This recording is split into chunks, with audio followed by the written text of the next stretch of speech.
let me show you everything that I picked up for Shining Fates, okay? Here, let me get my haul. I'm going to show you my haul. I was really excited to do a video on all this. Let me show you my Shining Fates haul real quick. Okay, here it is.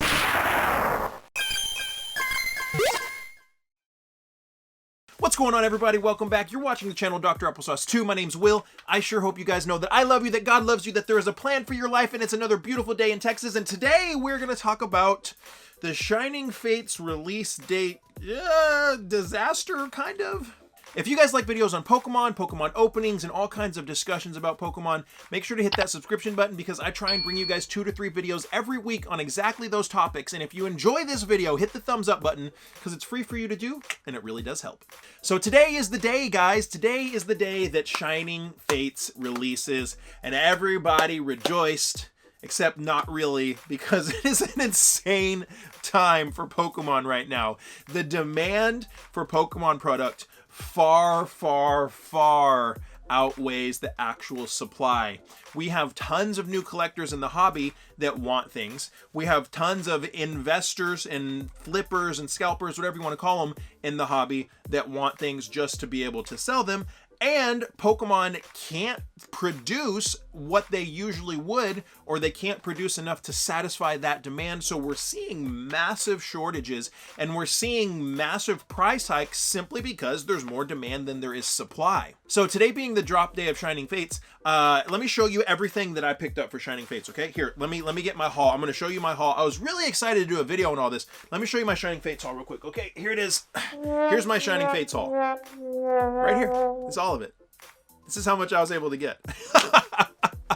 I do have a few things that are on order from a couple different companies, but nowhere near as much as some people have. I was not able to get anything today. And part of that is probably because I'm in the Dallas-Fort Worth area. And if you guys don't know, Texas has been hit with a massive freezing snowstorm type of a thing that it's not as bad as other places up north get, but Texas here in the South, we aren't prepared. Our infrastructure, our electrical infrastructure, our water utilities, they aren't prepared to sustain those types of temperatures for so long. So we had lots of issues. And today, Friday, is actually the first day that delivery trucks are out on the road. So a lot of the stores in my area that would carry Shining Fates, or that would actually get a stock of Shining Fates, don't even have the inventory to stock yet. So in my area, probably gonna be next week before Shining Fates hits the racks.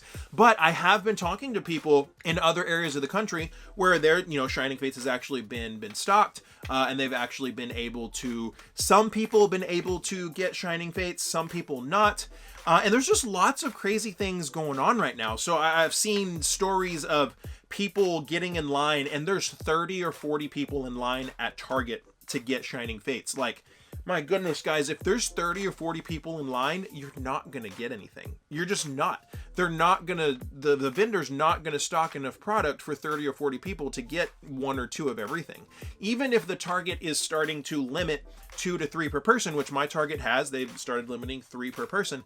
Even if the Target is limiting it, a vendor's not going to stock 100 products. It rarely ever happens. And so I see people waiting in line for 3 or 4 hours for a Pikachu V-Box or for 2 tins. Like, I understand if you need to make some money, or I understand if you love Pokemon and it's your hobby. But for me, at that point, I would rather not wait in line for 3 hours and pay somebody, $60 for a tin or $100 for an ETB, because my time is worth a lot more than $20 an hour and things of that nature. So that's something that it's a little hard to compute with me. That people wait so long, and if you're somebody that waits in line that long, and maybe it's something that's just fun, maybe it's a fun thing to do, I totally get that. Drop me a comment down below if you had to wait in some lines today. I saw a lot of people having success in other areas. Happy for them. One of my friends, Mitchell and Nicole, they had great success in their area. They went and they were able to get a couple Shining Fates ETBs, some tins, some stuff like that. Very exciting, very happy for them. But in a lot of places, it's been really bizarre. And then I'm seeing a lot of stories where people are getting braver and brave enough to talk to vendors and talk to the people that stock from MJ Holdings and different places. And what I'm seeing is that a lot of the time, it's hard to say this definitively, guys, but I'm seeing people say that they've talked to employees at Walmart and Target, or they've talked to vendors of different areas, and people are hearing a lot that vendor in any given area may have a complete list of people that they text when they're going to stock something, or when something's in, or they walk in and the same people walk in behind them. So there's definitely something shady going on right now, where vendors are letting people know for whatever reason. Maybe they're getting a little money on the side, or maybe something's happening, but vendors are giving people an unfair advantage to where they'll come in and they'll wipe everything out. Because the reality is right now, in order to get some Pokemon product in stores right now, you have to just so happen to be there when a vendor gets there and be the first person. That's how you that's how you get stuff at a store, is just basically getting really lucky, or like having a vendor that has good morals and getting on their good side, which I have also seen people say that as well. This one guy, I saw him saying on Facebook that the vendor in his area refuses to tell people when they're going to be stocking things, but he has helped his vendor and he's made good friends with them and stuff. So he kind of knows what the vendor's route is, but nobody else does. So there's all kinds of different things happening. And I'm bringing all of this up for a reason, is because I see so many people saying, I'm done collecting. I'm not going to be a part of the hobby anymore. And that's really sad, but it's... the market is changing, and it won't be like this forever, but you just kind of, I want to give the information, because if people understand what's going on, they can change the way they're getting things. Even me, I'm not able to get nowhere near as much Shining Fates as I was able to get like Vivid Voltage. Like Vivid Voltage wasn't that bad for me to get. It was harder than stuff before, but it was a little bit easier. But this Shining Fates has just been... it's been very, very crazy. Anytime anything goes in stock, it's out of stock immediately. Pokemon Center put all of their tins and pin boxes up today, and I got stuff carded and then couldn't check out for whatever reason. So stuff just gone like this, and it's not discouraging to me, because I like a challenge, but I'm just explaining to you guys some of the issues that I'm seeing today on release date for Shining Fates. It's making it hard for a lot of people to actually be able to get a hold of things, which is, it's sad. So I don't know, were you able to get a hold of anything for Shining Fates? Drop me a comment down below. I do have some stuff coming in, and hopefully myself and two of my buddies, maybe next Friday, we'll be doing a big live stream opening up a bunch of Shining Fates ETBs, and we'll just live stream it and y'all can experience it with us. I've seen the pull rates for Shining Fates looking really, really cool. That Charizard has a massive, massive value right now, and this is how things happen all the time. This is very typical for new products. New things pop up, they're incredibly high, and then as more people pull the card, the prices go down.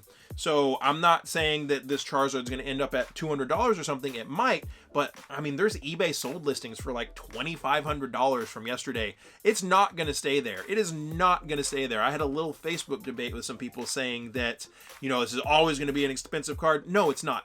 Nowhere near the amount of people have pulled the Shining Charizard currently, as opposed to how many people will actually pull it. There will be so many more on the market. So many people are going to pull it, and it's just going to be people rushing to the bottom for a better price point. So maybe there's sold listings for $2,600, $2,700 right now. Maybe those are real, maybe they're not. But the truth is as more people pull them, the prices are going to go down. So for me, I'm really looking forward to Shining Fates, because I obviously want that shiny Charizard VMAX. I pulled the Charizard VMAX from Darkness Ablaze, and I pulled the Rainbow Charizard VMAX from Champion's Path, which my video just yesterday was my CGC submissions getting that Rainbow Charizard back. So I pulled both of the VMAX Charizards from packs myself, which is really cool. So I'm really, really hoping to be able to get lucky again and pull the Shining Charizard VMAX, so I can get all three of them graded and they'll all just be right next to each other, and that'll be really cool. So that is, for me, it's my number one want from Shining Fates, because I have the other two Charizard VMAXs, but there are some really cool cards, man. Like some of the Full Art Trainers are really cool. I think those are going to be some sleepers.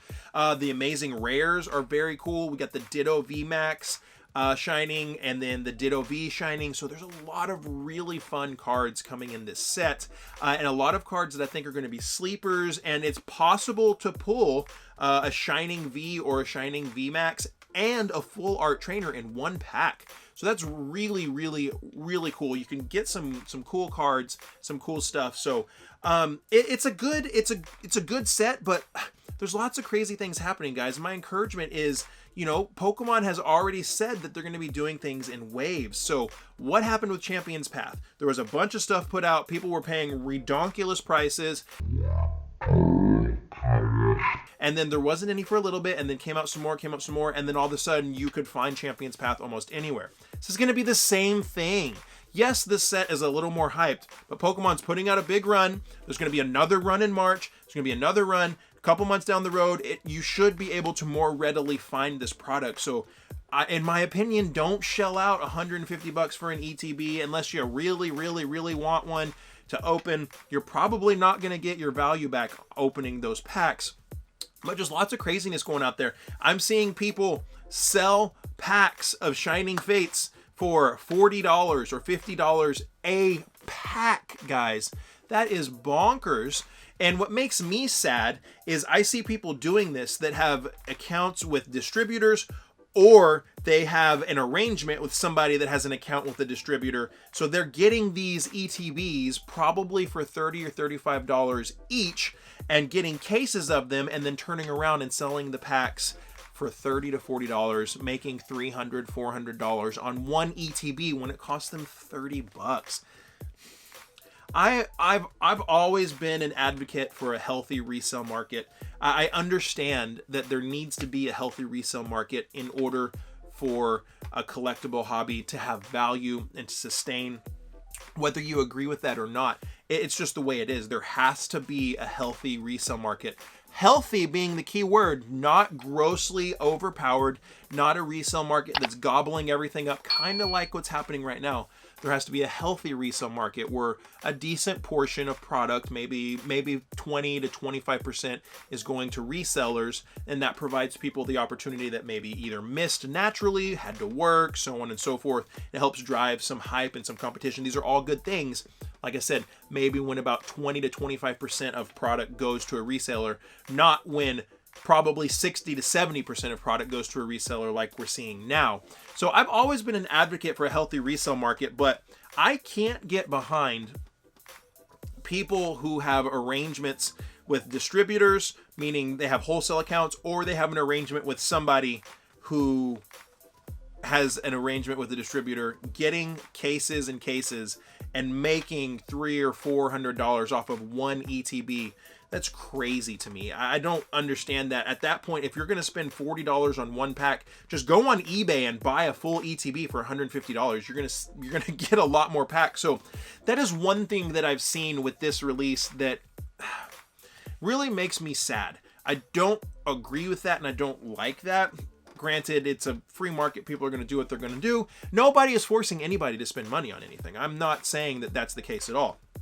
People are adults spending money on the things that they want to spend their money on, and I'm a huge advocate of that, and I think that's great. So these people that are spending those amounts on those packs, more power to them. If they have the means to do it, good for them. I hope they're having fun, but I just think in a time when Pokemon cards are really hard for anybody to get a hold of, having an arrangement with the distributor and then making $300 off of an ETB when there's people that can't get their hands on them, period, it's just a little, that tips the scales in such a way that I am not okay with. And as with all things will course correct. Things will kind of level out and come back to where, come back to where they're supposed to be. Will that be in a year, or will that be in 2 or 3 years? Who knows? The Pokemon Company has said that they're working on some arrangements to open some more printing facilities, so that they can hopefully start printing enough product to meet the demand. But who knows when that'll be? Will that be a year? Will that be a year and a half? We're not sure. So the landscape of collecting Pokemon cards for the next year and a half is going to be a challenging one. It's going to be a challenging one. And my encouragement to everybody is to adapt and to overcome, okay? If you feel like you need to give up, don't give up. Just say I'm taking a hiatus. Say I'm going to take a break from Pokemon collecting for a year and come back and see. Don't give up on something that you love just because the market has taken some weird turns and people have come in and started, you know, buying up product. And like, I agree, it sucks. It's hard. It's even hard for me to get product. I recorded a video the other day that you guys will see next week. I actually got my hands on some Hidden Fates. I actually made a video opening Pokemon cards. I haven't been able to do that in such a long time. It's probably been like 3 weeks because even it's very difficult to get your hands on stuff. So my encouragement is don't give up. If you feel like you need to take a break, take a break. If you need to take a little hiatus, take a hiatus, or figure out ways to adapt and overcome. But today being the drop date of Shining Fates has been very interesting. I am seeing a lot of people actually able to find stuff. And then it's interesting here in Texas, almost nobody's getting anything just because our stores haven't been able to be stocked because of the storms that have been happening. But by and large, I'm seeing a lot of crazy things happen. Stuff going for insane amounts. Like I said, $30, $40 per pack for Shining Fates. That boggles the mind. And ETB is going for crazy prices. And at the end of the day, everybody can spend their money on what they want, and that's okay. But it's not been a hugely successful release date for Shining Fates, at least in the Texas area. And I know a lot of other people have posted their stores on Facebook. Some guy saying that it was just a madhouse, that people were pushing each other aside, that people were bringing their kids and giving their kids product, and then them filling their arms, and then there their kids are in this whole situation getting jostled around and all this crazy stuff happening. It's a crazy world for Pokemon. It's a crazy world for Pokemon. I don't know that I would be taking my kid out on a release date. But my kids are very, very young. So, and it's, you know, people want to enjoy this with their kids. I enjoy it with my son. He's 3 years old and I enjoy it with him, and we open packs together when we can get our hands on them. I still have, right here, I have a booster box of fake Hidden Fate packs that I did a video on a while back. I give him a pack every once in a while. It's fun. So I know this has been more of a long form, kind of just open format, open discussion type of a video, but this has been an odd release date for Shining Fates. And there's going to be waves, okay? There's going to be more product coming out in waves. I'm always an advocate for don't give in to FOMO. Don't give in to FOMO. I saw, God bless their hearts. I understand people are busy. I understand people have jobs and families. I get it. I can't tell you how many posts I saw on Facebook today in Pokemon groups, people saying, can anybody tell me where to get Shining Fates? It's a little bit late to be trying to figure out where to get Shining Fates. Like, I understand people have lives, but if you're a collector of something, you need to at least be paying halfway attention. And if you're asking the day of a drop in a market when things are crazy, how to get a hold of something, sadly, you're probably not going to be able to get a hold of it. So just keep your head up, guys. It's gonna change. Like I said, I don't know how long it'll be, but find ways to adapt and overcome. If you need to take a break, take a break. It breaks my heart when I see people saying that they're just not gonna collect anymore because it's been killed and ruined for this reason or that reason. But find good community, find friends, look out for each other. I have a couple of friends, we look out for each other. We try and help each other when we can. And I hope you were able to get Shining Fates. I hope at least you were able to get something. I hope you're able to get, you know, a tin or an ETB or something to open up. So drop me a comment down below and let me know. And drop me a comment down below and let me know what the top 2 cards are that you want to pull from Shining Fates. All right, everybody. Well, I hope I earned your subscription today. Check out some of these other videos right here. I have lots of great fun and informative content for y'all to check out. And if you haven't already, make sure to click that subscription button, hit that notification bell, and give this video a thumbs up if you enjoyed it. And like I always say, find somebody to love and serve today and be the change you want to see in the world. We'll see you next time.